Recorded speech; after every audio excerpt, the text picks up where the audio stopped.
Shalom, shalom, shalom. This is the Akazaki Yahoo, and I give all praise, honor, and great esteem to the Most High Power, Yahuwah, Bahashem, Yahushua, Hamashiach, and to the 12 tribes of Israel who are scattered to the four quarters of the earth. I say shalom, wabarukim, that is peace and blessings. And I cannot wait for the day that the Most High brings us back together. And we are once again 12 tribes, one family, one nation under the Most High power, yet once again under one covenant. I just wanted to bring this short video to clear up a misconception I had on uh, as what happened in the garden. I've said in times before that based on what I was reading, that I was under the impression that Adam had been given the instruction and he took heed to the instruction. And yet when his wife took of the fruit of the tree of the knowledge of good and evil, and she ate of it, why he didn't stop her or why he didn't or why he allowed it to happen, I was under the impression that he fully intended, or that he thought that she should drop dead for eating that fruit. And she didn't. When she didn't drop dead, then maybe he felt like, yeah, he was missing something. But I want to thank my aunt, Quab from Chosen Seed, for giving some clarity on this particular situation. And I want to show that clarity on my page here. So I'm going to go into where I was and show you how I got to what I was thinking. And then I'm going to show you how he was able to clarify it. So let's get to the text. So this is Bereshit, or Genesis, chapter number 2 and verse number 17. It says, well, let's start at verse 16 for clarity.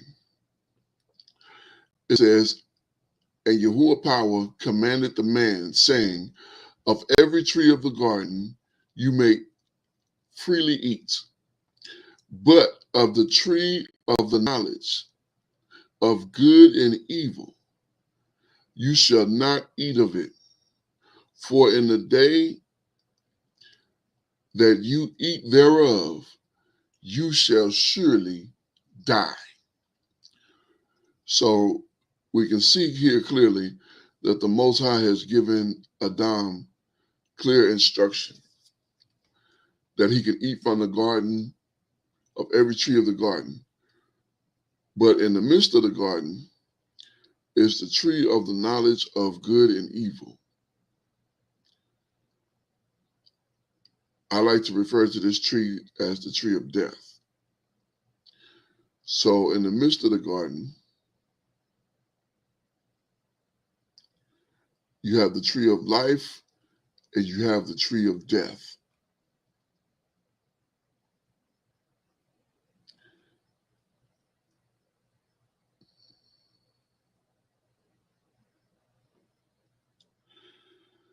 And I'm looking for the tree of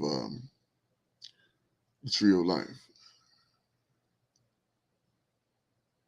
Yeah, right. Verse 9. It says, and out of the ground made Yahuwah power to grow every tree that is pleasant to the sight and good for food. The tree of life also is in the midst of the garden, and the tree of knowledge of good and evil.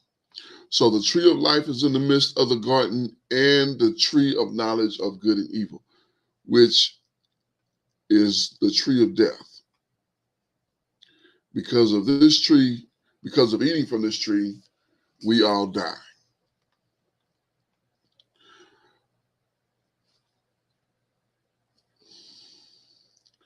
So in verse 16, still in chapter 2, in verse 16, Yahuwah power commanded the man, saying, of every tree of the garden you may freely eat, but of the tree of the knowledge of good and evil you shall not eat of it, for in the day you eat thereof you shall surely die.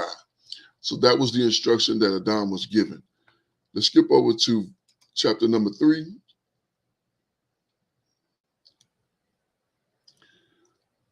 And let's start at verse number 1. It says, now the serpent was more subtle than any beast of the field, which Yahuwah power had made. And he said unto the woman, yea, have the Most High said, you shall not eat of every tree of the garden.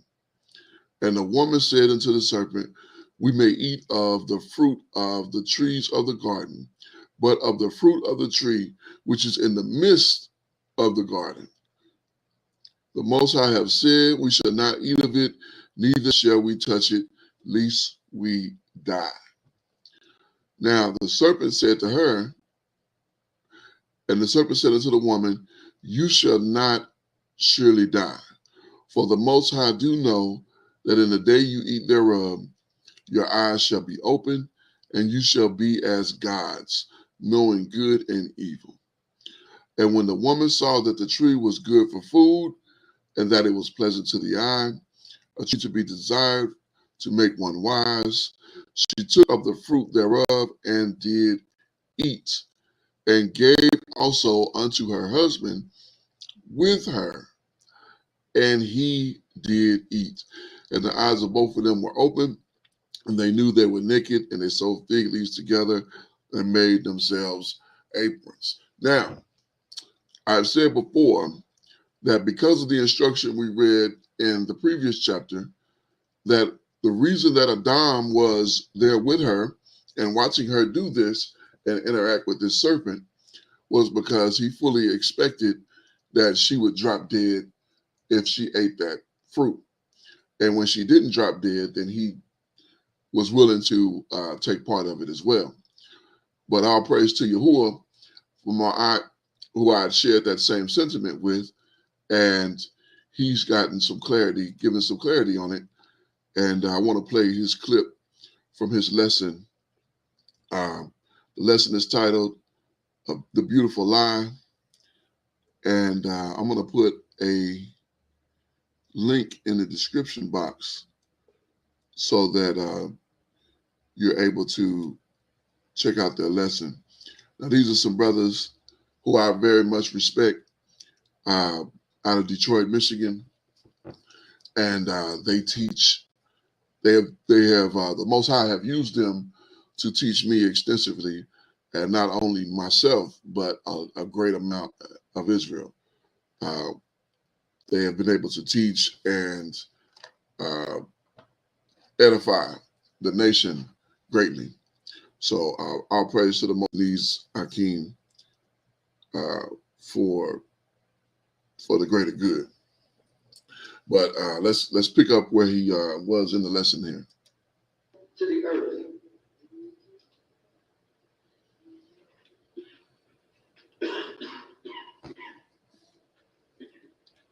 Genesis chapter 3 and verse 1. Now the serpent was more subtle than any beast of the field. He was what? More subtle than any beast of the field. More subtle than any beast of the field. Have y'all seen it, like the videos with the snake on it? And it's like a mouse or a bird in front of the snake, right?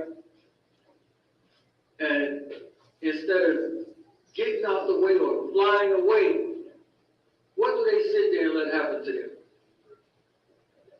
Get ate. But why did they move? They looking directly at the snake.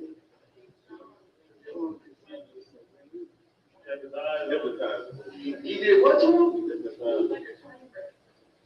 Yes, like I know he's about to kill me, but I can't move. So intrigued by what I'm seeing. I'll just keep this in mind. Now he's on the earth with two humans. Read. settle than any beast of the field which Yahuwah had made. And he said unto the woman, Yea, have Elohim said that you shall not eat of the trees of the garden? The first thing he attacks is what? The command. His law. Comes after the law. Gotta get this out of the way. This law is keeping you from living your best life. That's what is holding you back. Oh, they only allow not to do one thing.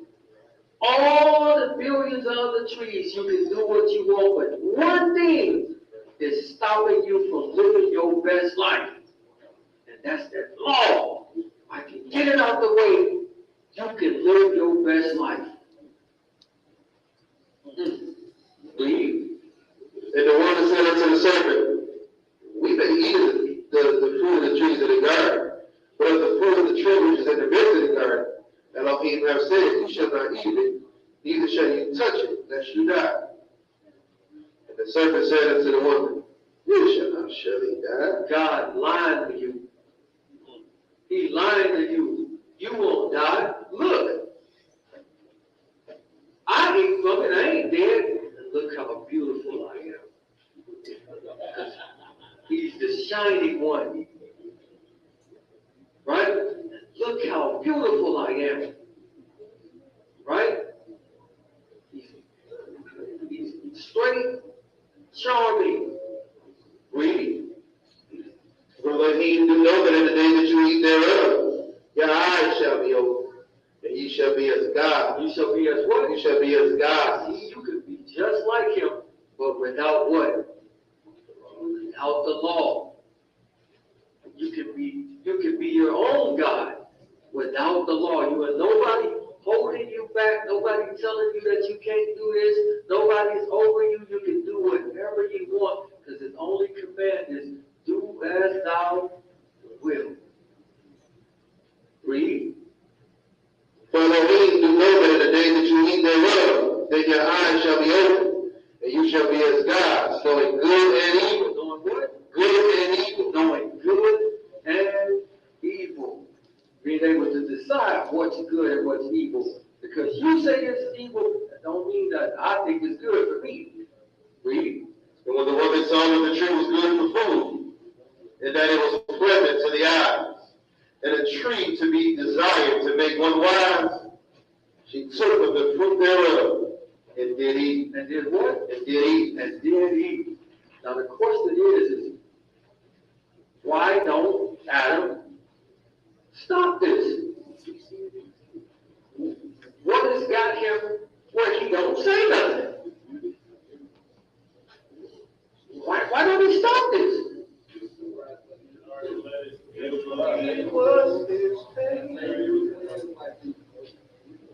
Let's see something. Let's see. 2 Corinthians 11. Verse 14. 2 Corinthians 11 and 14.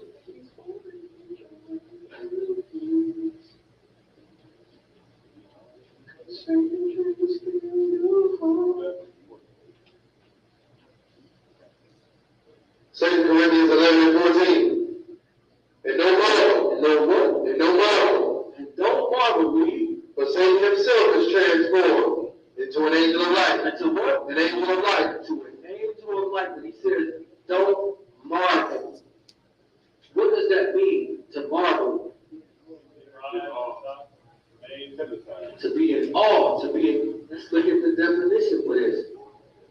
It comes from G2298. Read that. Wonderful, What is it? wonderful, Wonderful. Read. marvelous, Marvelous. worthy of pious or respect. Read. Admiration, What is it? admiration, Admiration. Hold on to these words. Admiration. Read. admirable, excellent, passing human comprehension. Passing what? Human comprehension, Passing human what? Comprehension. Read. causing amazement. Causing what? Amazement. Causing amazement. So I don't think that Adam was just sitting there watching and thinking, I'm going to see if she died. I believe he was in amazement. He was astonished that this person that he's seen, because it's so beautiful that I can't imagine. This is beyond human amazement. Read the rest of that. Marvelous, extraordinary, striking, surprising, wondered at. Wondered at? Read. That is, wonderful, marvelous. I sit on that.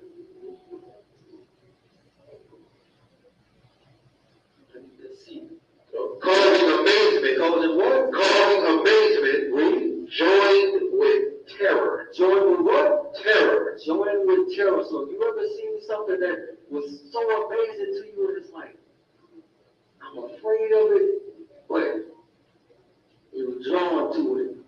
All of the bugs are drawn to the light, even though they know it's going to kill them. You just saw all your buddies fly into that light and die. You still did it. I can get a little bam. Still do it. It's like the vampire that you was liking or something, but while she was a person or a man, and then it's turned into the vampire, and you still intrigued like, you're a vampire. Come to me. You're a vampire. Right. Just bite me on the hand. Y'all seen phones. Vampire Brooklyn. Intrigued. Look at this. All evil is all outdoors. It's the same thing with the snake. You know that it's about to kill you, but you still intrigued by it. You get killed. So he says that this person is beyond comprehension, human comprehension. You're amazed at it, but you still intrigued by it. Let's see. So Adam and Eve, I believe he was in awe at what he was seeing. Stuck in a trance. Let's see it again. Revelation 17, verse 3. Revelation 17:3. So he carried me away in the ruach into the wilderness, and I saw a woman sit upon a scarlet-colored beast, full of names of blasphemy. Full of what? Names of blasphemy. So he knows it's bad because he says it's got names of blasphemy. Read. Having 7 heads and 10 horns. And the woman was arrayed in purple, and scarlet color, and decked with gold and precious stones. So she looks beautiful, decked with precious stones, same way Satan is described. Read. Pearls, having a golden cup in her hand full of abominations. Full of what? Abominations. This cup got abomination. He knows that it has abominations in it. Read. And filthiness of her fornication. He knows it's filthy and nasty fornications that's in there. We found out a couple of weeks ago that this is the same wine that was in Sodom. Right? Read. And the woman was arrayed in purple and scarlet, and decked with gold and precious stones and pearls, having a gold cup in her hand full of abominations and filthiness of her fornication. All bad stuff, but dressed very nicely to the eye. Read. And upon her forehead was a name written, Mystery Babylon the Great, the mother of harlots, and the abomination of the earth. And I saw the woman. And I did what? And I saw the woman. Read. Drunk with blood of the saints. I know that she's killed my people as well. Read. And with the blood of the martyrs of Yeshua. And when I saw her, I wondered what a great admiration. He did what? I wondered what a great admiration. So as evil and as wicked as this woman is, John, the revelator as he's called, is in amazement at what he's seeing. He can't believe what he's seeing, but he knows in that cup is all type of filthiness and fornication and all type of death and evil in it, and he's still intrigued. And it says he wonders after it with great admiration.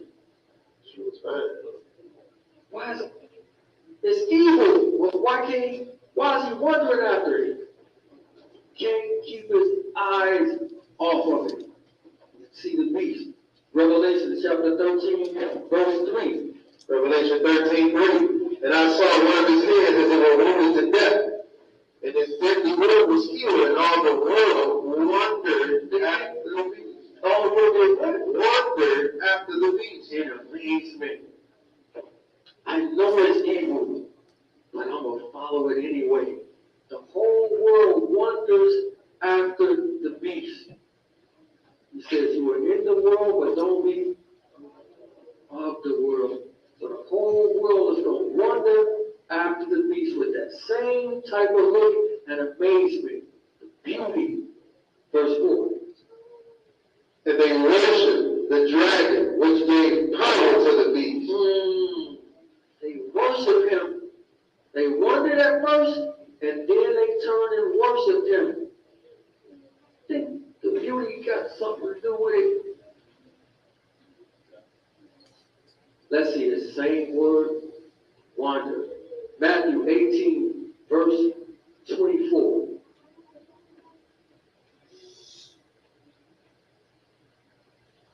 Matthew chapter 18, verse 24. And when he had begun to reckon, one was brought unto him which owed him 10,000 talents. But for as much as he had not to pay. All right, so we'll pause it right there. Believe that that point was made pretty well in that situation. The ark was able to bring out basically that the beast, well, it wasn't, I'm sorry, not the beast, but the ark was able to bring out that Adam was in amazement of this particular creature. We know it was not a literal physical snake. It was made. It was thought of like a snake, and rather than expecting for this woman, allowing this woman to go ahead and do and go against what Abba said, what Abba Yah said, instead, he was in amazement of this particular woman. So I put a link to the description in the description box to that lesson on this if you wanted to continue with that lesson and get some better understanding. But I did want to make this basically this retraction video because I had said in the past that I believed that Adam was fully expected for her to drop dead when she ate that fruit, and she did not. That enticed him to eat it. And praise the Most High for having Akeem that you can speak to, and they can give you some clarity on things. And so this arc was able to go in the book and clarify exactly what happened in that situation. So be that as it is, my sincerest apologies for misleading anybody or giving wrong instruction or giving wrong breakdown of anything. And our praises to the Most High for clarification and righteous understanding. So that's all I got for you this today at this time. And I give all praise, honor, and great esteem to the Most High Power, Yahuwah, Bahashem, Yahushua, Hamashiach, and to the 12 tribes of Israel who are scattered to the four corners of the earth. I say shalom wa babrukim, that is peace and blessings. And I cannot wait until the day that the Most High Power brings us back together once again. And we are once again 12 tribes, one family, one nation under the Most High Power once again. And until that time, peace, family. Shalom.